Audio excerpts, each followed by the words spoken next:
जब ताकत ने धोखा दे दिया तो फिर क्या हुआ। देखें इस कहानी में कि कर्म कैसे झुकाता है अहंकार को। हम सब अपनी ताकत, अपने बैंक बैलेंस और अपने परिवार पर बहुत घमंड करते हैं। हमें लगता है कि मैं सक्षम हूं, मैं सब संभाल लूंगा। लेकिन जीवन में एक पल ऐसा आता है जब आपकी सारी डिग्रियां, सारी ताकत और सारे रिश्ते किनारे खड़े रह जाते हैं और आप बीच मझधार में अकेले डूब रहे होते हैं। ये कहानी है एक पूर्व जन्म के राजा इंद्रद्युम्न की। वे विष्णु भक्त थे, लेकिन उन्हें अपनी भक्ति और पद का सूक्ष्म अहंकार था।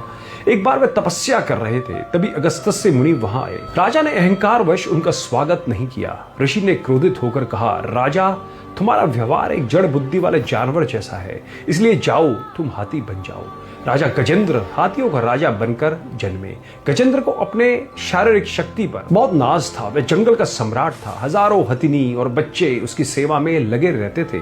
उसे लगता था कि उसे कोई हरा नहीं सकता। एक दिन वह अपने परिवार के साथ एक सरोवर में जल क्रीड़ा करने गया। तभी पानी के भीतर छिपे एक विशाल मगरमच्छ ने गजेंद्र का पैर पकड़ लिया। वह मगरमच्छ भी शापित गंधर्व हूहू था।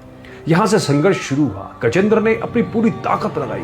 उसने सोचा, मैं इतना विशाल हूं, इस कीड़े को मसल दूंगा। लेकिन पानी के अंदर मगरमच्छ की शक्ति ज्यादा थी। यह लड़ाई 1 घंटे या 1 दिन नहीं, बल्कि प्रतीकात्मक रूप से कई वर्षों तक चली। धीरे धीरे गजेंद्र की शक्ति क्षीण होने लगी। सबसे दुखद बात यह हुई कि जिन पत्नी और बच्चों पर उसे गर्व था, उन्होंने उसे बचाने की कोशिश की, लेकिन जब वे सफल नहीं हुए तो वे उसे मरता हुआ छोड़कर चले गए। गजेंद्र अकेला रह गया। उसका शरीर डूब रहा था, लेकिन उससे भी ज्यादा उसका अहंकार डूब रहा था। उसे एहसास हुआ कि मेरी शक्ति, मेरा परिवार, मेरा धन सब झूठ है। मैं निर्बल हूं। जब पानी उसकी सूंड तक आ गया, तब गजेंद्र ने अपनी ताकत लगाना बंद कर दिया। उसने सरोवर से एक कमल का फूल तोड़ा और आकाश की ओर उठाया। अब उसने बचने के लिए नहीं, बल्कि समर्पण के लिए पुकारा। उसने यह नहीं कहा कि मेरी जान बचाओ। उसने कहा, हे नारायण, मैं आपकी शरण में हूं।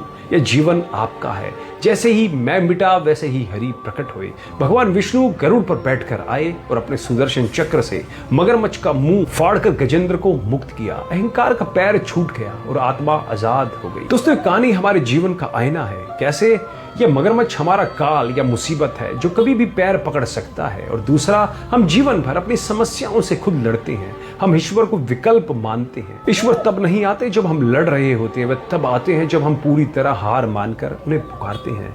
इसलिए अंत में खुद से एक सवाल जरूर पूछिए कि क्या आप भी अभी अपनी समस्याओं को अपनी छोटी सी ताकत से सुलझाने की कोशिश तो नहीं कर रहे। लड़ना छोड़िए, समर्पित होइए। जिस दिन आप हाथ खड़े कर देंगे, उस दिन ईश्वर हाथ थाम लेगा।